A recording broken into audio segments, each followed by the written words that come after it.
ಅಪಾರ್ಟ್ಮೆಂಟ್ಗಳ ವಿಚಾರನ ಹೇಳ್ತಾ ಇದ್ದೇನೆ. ಇದು ಯಮದ್ವಾರ ಅಂತ ಕರಿತೇವೆ ನಾವು. EMI ಕಟ್ಟಕ್ಕೂ ಆಗೋದಿಲ್ಲ, ಇದೇ ಅಪಾರ್ಟ್ಮೆಂಟ್ ಸಾಲ ತೀರ್ಸೋಕ್ಕೂ ಆಗಲ್ಲ. ಮನೆಗೆ ಪೂರ್ವ ಈಶಾನ್ಯದ ಬಾಗಿಲು, ಇದು ಅಪಾರ್ಟ್ಮೆಂಟ್ಗಳ ವಿಚಾರನ ಹೇಳ್ತಾ ಇದ್ದೇನೆ ನಾನು.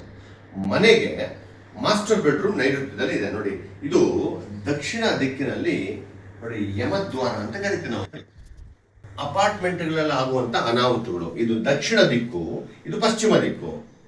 ಮಾಸ್ಟರ್ ಬೆಡ್ರೂಮ್ ನಲ್ಲಿ ಅನಾವಶ್ಯಕವಾಗಿ ಈ ತರ ಬಾಗಿಲಿರೋದೇ ಒಂದು ಡೇಂಜರ್. ಇದು ಯಮದ್ವಾರ ಅಂತ ಕರಿತೇವೆ ನಾವು. ಅಂದ್ರೆ ದಕ್ಷಿಣ ದಿಕ್ಕಿನಿಂದ ಅರ್ಧ ಭಾಗ ಆ ಕಡೆ ದಕ್ಷಿಣ ಆಗ್ನೇಯ, ಇದು ದಕ್ಷಿಣ ನೈಋತ್ಯ, ಇದು ನೈಋತ್ಯ ಭಾಗ.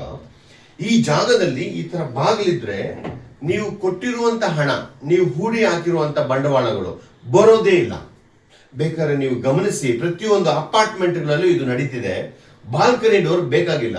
ನೀವು ಶುಭವಾದ ಬಾಗಿಲನ್ನ, ಸೂರ್ಯನ ಬಾಗಿಲನ್ನ ನೀವು ಇಟ್ಕೊಂಡಾಗ ಈಸ್ಟ್ ಫೇಸಿಂಗ್, ಇಂಥ ಬಾಗಿಲು ನಿಮ್ಮನ್ನ ಹಾಳು ಮಾಡ್ತಿದೆ ಅಂದ್ರೆ ಕಂಡಿಡಿಯಕ್ಕೆ ಆಗಲ್ಲ.